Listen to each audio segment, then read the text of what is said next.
मेरा नाम राघव है। वैसे तो मैं अपने काम से कम ही छुट्टी लेता हूँ, पर मुझे और मेरी पत्नी प्रिया को घूमने का बहुत ही शौक है। पर एक तो ये जॉब और दूसरा हमारा बेटा अभी 2 साल का ही था। पर माँ के कहने पर हमने इस वीकेंड पर कहीं बाहर जाने का प्लान बनाया। माँ ने कहा था कि वो ऋषि को 2 दिन के लिए संभाल लेगी। हमने शहर से थोड़ी ही दूर मेरे दोस्त का फार्म हाउस था, वहाँ जाने का तय किया। हम फ्राइडे को ही फार्म हाउस पर जाने के लिए निकल गए। उस दिन तो हम दोनों बहुत थके हुए थे, इसीलिए हम जाकर सीधा सो गए। दूसरे दिन वहाँ की केयरटेकर ने हमें ये बताया कि यहाँ थोड़ी ही दूर एक बहुत पुराना मंदिर है, तो हमें एक बार वहाँ जाना चाहिए। पर उसने ये भी कहा कि उसका रास्ता यहाँ जंगल से होकर जाता है, तो हमें वहीं से जाना होगा। हमने सोचा ब्रेकफास्ट करके तैयार हो जाते हैं, फिर चले जाएंगे। हमने ऐसा ही किया। ब्रेकफास्ट करके हम तैयार हो गए और फिर हम मंदिर जाने के लिए निकले। पर जब हम निकले तो वहाँ के केयरटेकर ने हमसे कहा कि जब आप जंगल से गुजरे तो वहाँ की किसी भी चीज़ को ना छुए और ना ही अपने साथ लेकर आए। मानो वो हमें चेतावनी दे रहा था। हमने हाँ में सिर हिलाया। वो मंदिर बहुत दूर नहीं था, तो हमने चल के जाना ही ठीक समझा। हम थोड़ी ही दूर चले थे, तभी हमें पीछे से एक अजीब सी आवाज़ आई। हमारे पैर वहीं थम गए। हमने इधर उधर देखा, पर कोई नहीं था। हम फिर चलने लगे, तभी मुझे फिर से वही आवाज़ आई। मैंने रुककर फिर से यहाँ वहाँ देखा, तो मुझे एक पेड़ के पीछे एक 5 या 6 साल की छोटी बच्ची दिखी। मैंने प्रिया से कहा, प्रिया, वहाँ एक छोटी बच्ची है। प्रिया ने कहा, क्या? छोटी बच्ची? और यहाँ? फिर मैंने उस पेड़ के पीछे जाकर देखा, पर वहाँ कोई नहीं था। हम जैसे ही वहाँ से मुड़े, उस पेड़ से कुछ नीचे गिरा। ऐसे अचानक कुछ गिरने से मैं थोड़ा सा पीछे हो गया। देखा तो वो एक गुड़िया थी। प्रिया ने उसे उठाया और फिर ऊपर देखा। ऊपर तो ऐसा कुछ भी नहीं था। तो फिर ये गिरी कहाँ से? प्रिया ने जब उसकी आंखों में देखा तो उसे लगा जैसे उसकी आंखों में कुछ हलचल हुई। प्रिया ने डरकर उस गुड़िया को फेंक दिया और कहा, राघव, कितनी डरावनी है ये गुड़िया। राघव हंसने लगा और कहा कि फाइनली तुम किसी से तो डरी।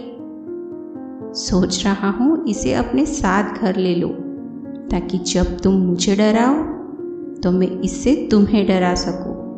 और फिर हंसने लगा। प्रिया ने गुस्सा होते हुए कहा, हर बात में मजाक। फिर हमने उस गुड़िया को वहीं उसी पेड़ के पास छोड़ दिया और फिर उस मंदिर की ओर चल पड़े। पर थोड़ी दूर जाते ही मुझे लगा जैसे मेरी तबीयत कुछ ठीक नहीं है।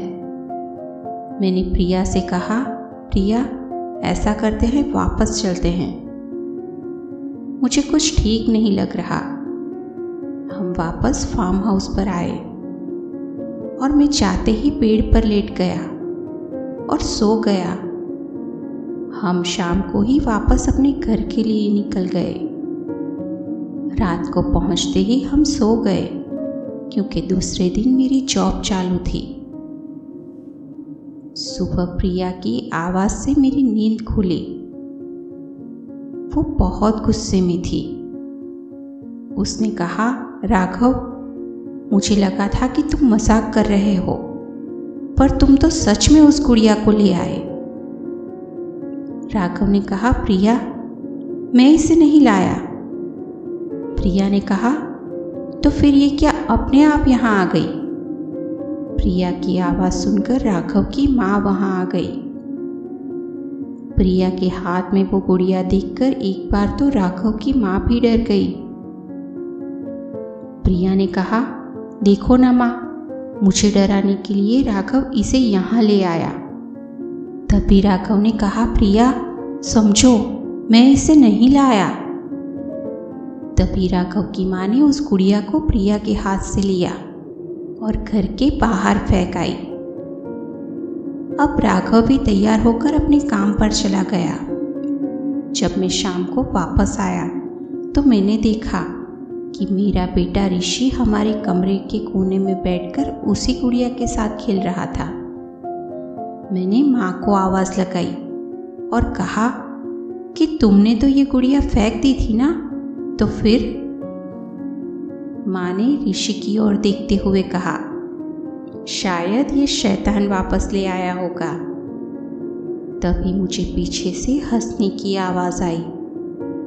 मैंने पलट कर देखा, ऋषि उस गुड़िया के साथ खेल रहा था, पर वो आवाज़ ऋषि की नहीं थी। मैंने वहाँ जाकर देखा कि क्या गुड़िया के अंदर कोई बटन लगा हुआ है, पर ऐसा कुछ नहीं था। मैंने जल्दी से वो गुड़िया उठाई और बाहर जाने लगा, पर ऋषि जोर जोर से रोने लगा। इसीलिए मैंने उसे वो गुड़िया वापस दे दी। रात को जब ऋषि और प्रिया सो रहे थे तो मैंने देखा कि वो गुड़िया ऋषि अपने साथ लेकर सो रहा था। मैंने वो गुड़िया उठाई और बाहर फेंकने जाने लगा। तभी मुझे वही हंसी की आवाज़ फिर से आई और लगा कि जैसे कोई मेरे पीछे से गया हो। मैंने पीछे देखा, पर कोई नहीं था। फिर मैं घर के बाहर चला गया, पर फिर भी मुझे वही आवाज़ आ रही थी। अब मैं उस गुड़िया को घर से बाहर फेंक आया, पर मुझे ऐसा लगा जैसे मैंने अपने कमरे की खिड़की पर किसी औरत को देखा जो मुझे ही देख रही थी, पर मैं ठीक से उसे देख पाता उससे पहले वो वहाँ से गायब हो गई। मुझे लगा शायद प्रिया होगी, पर जब मैं अपने कमरे में गया तो प्रिया तो सो रही थी। मुझे बार बार लग रहा था कि मेरे घर में कुछ तो अजीब हो रहा है। मैं जाकर सो गया, पर उस रात बार बार मेरे कमरे का दरवाज़ा अपने आप खुल रहा था, जबकि मैं उसे हर बार बंद कर देता था। सुबह जब मैं काम के लिए निकला तभी मैंने देखा कि ऋषि उसी गुड़िया के साथ खेल रहा है, जबकि मैं तो उसे बाहर फेंक आया था। अब मुझे एक बात साफ हो गई कि इस गुड़िया के साथ कुछ तो गड़बड़ है। अब मैंने सबसे पहले ये सारी बात अपनी माँ को बताई। मेरी माँ ने मुझसे कहा कि एक काम कर, तू इस तांत्रिक बाबा के पास चला जा। मैं अपने काम से छूटने के बाद उनसे मिलने चला गया। मैंने उनसे सारी बात बताई। उन्होंने कहा कि शायद उस गुड़िया के माध्यम से कोई आत्मा तुम्हारे घर में आ गई हो। उन्होंने मुझसे कहा कि एक काम करो, अपने घर के हर दरवाजे पर स्वस्तिक का चिन्ह बनाओ और फिर देखो कि उस आत्मा पर क्या असर होता है। जब मैं घर आया तो मैंने देखा कि घर में कोई नहीं था। मैंने देखा तो वो गुड़िया कमरे के एक कोने में पड़ी हुई थी, पर उसे देखकर मुझे अब डर लगने लगा था। अब मैंने घर के हर दरवाजे पर स्वस्तिक का चिन्ह बनाया। अब जैसे ही मैं अपने कमरे में जाने लगा, तभी मुझे पीछे से आवाज़ आई। मैं एकदम डर गया। मैंने देखा तो पीछे प्रिया थी और मुझे देखकर वो मुस्कुरा रही थी। मैंने घबराकर उससे कहा, मुझे लगा था कि तुम घर पर नहीं हो। उसने कहा, नहीं, मैं तुम्हारा ही इंतज़ार कर रही थी। उसने कहा, क्या मैं तुम्हारे लिए खाना लगा दूं? मैंने ना में सिर हिलाया, पर मैं उसे ही देख रहा था।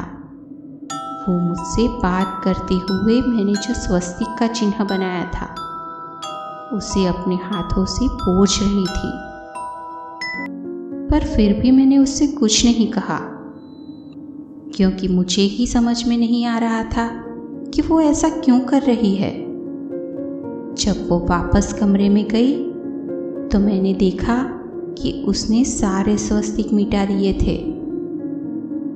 अब मैं फिर से उसे बनाने लगा।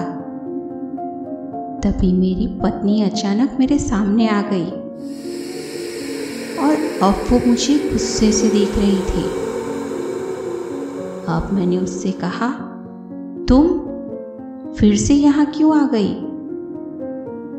अब उसने बड़ी ही अजीब तरीके से कहा, तुम जो ये कर रहे हो उससे मुझे तकलीफ हो रही है, और अगर मुझे तकलीफ होगी तो तुम्हें भी तकलीफ होगी। ये कहते हुए उसकी आवाज़ बदल चुकी थी। उसकी आंखें सफ़ेद हो चुकी थी और वो धीरे धीरे हवा में ऊपर उठने लगी थी। ये देखकर मैंने प्रिया से कहा, प्रिया, ये क्या कर रही हो? तभी उसने कहा, अब मैं यहाँ से कहीं नहीं जाऊंगी, क्योंकि तुम खुद मुझे यहाँ लेकर आए हो। तभी मुझे अपने बेटे की आवाज़ आई, जो हमारे कमरे में कोने में उसी गुड़िया के साथ खेल रहा था। मैंने ऋषि को उठाया और उसे लेकर अपनी माँ के कमरे में चला गया और फिर दरवाज़ा अंदर से बंद कर लिया। पूरी रात हमें हंसने की तो कभी दरवाज़ा पीटने की आवाज़ आती रही। सुबह जब सारी आवाज़ बंद हो गई तो मैं कमरे से बाहर आया तो मैंने देखा कि मेरी पत्नी वहीं दरवाजे के पास पड़ी हुई थी और उसे तेज बुखार था। मैंने जल्दी से प्रिया को बेड पर लेटाया और फिर उसी तांत्रिक बाबा के पास चला गया। मैंने उन्हें सब बताया और उन्हें अपने साथ लेकर आया। जैसे ही उन्होंने घर के अंदर पैर रखा, प्रिया जोर जोर से चिल्लाने लगी और हमारे कमरे का दरवाज़ा अपने आप बंद हो गया। अब बाबा ने मेरे कमरे का दरवाज़ा खोला, पर प्रिया कहीं नहीं थी और पता नहीं ऋषि कैसे वहाँ पेड़ पर चला गया था। अब बाबा ने थोड़ी सी पपूत लेकर कमरे के बाहर एक घेरा बनाया। तभी प्रिया अचानक से कमरे से बाहर भागने लगी, पर उस घेरे की वजह से वो वापस कमरे में जाकर गिर गई। अब बाबा को देखकर प्रिया और भी ज्यादा चीखने लगी थी। तभी बाबा ने ऋषि को उठाया और मुझे दिया और कहा कि इसे ले जाओ, इसे कोई बाधा नहीं है। उस प्रेत ने तुम्हारी पत्नी को वश में करके रखा है। पहले तो मुझे लग रहा था कि ये जो भी है उसने ऋषि को वश में किया है, पर वो बस एक छलावा था हमें गुमराह करने के लिए। तभी प्रिया अंदर से मुझे देखकर बहुत ही डरावने तरीके से हंस रही थी। मुझे ऐसा लगा जैसे एक काला साया प्रिया के पीछे से मुझे देख रहा है। उसने कहा कि मैं इसे अपने साथ ले जाऊंगी और मुझे कोई नहीं रोक सकता। तभी पापा ने अपने पास से एक त्रिशूल निकाला और प्रिया के माथे पर रखा, जिससे वो प्रेत पूरी तरह से डर चुका था। बाबा ने उस प्रेत से बस इतना ही कहा कि मैं तुझे कुछ नहीं करूँगा, पर तुझे अपने वश से मुक्त करना होगा और जहाँ से आई हो वहाँ वापस जाना होगा, और अगर तुम ये नहीं करोगी तो मैं तुम्हें नष्ट कर दूंगा। उन्होंने उस त्रिशूल को हटाते हुए कहा कि मैं इस कमरे से बाहर जा रहा हूँ और तुम्हें भी यहाँ से जाना होगा। पापा कमरे से बाहर गए। तभी प्रिया के शरीर से कुछ काली परछाई जैसा बाहर निकला और अगले ही पल वो कमरे की खिड़की के कांच को तोड़कर बाहर चला गया। बाबा ने उस गुड़िया को उठाया और कहा कि मैं इसे अपने साथ ले जाता हूँ। फिर 4 या 5 दिन बाद प्रिया बिल्कुल ठीक हो गई, पर उसे ये सारी चीज़ें याद नहीं थी और मैं भी उस डरावने हादसे को प्रिया को बताना नहीं चाहता था, पर वो हादसा शायद मैं मरते दम तक नहीं भूल पाऊंगा। दोस्तों, कहानी आपको पसंद आई हो तो वीडियो को लाइक करना और चैनल को सब्सक्राइब करना बिल्कुल भी ना भूलें।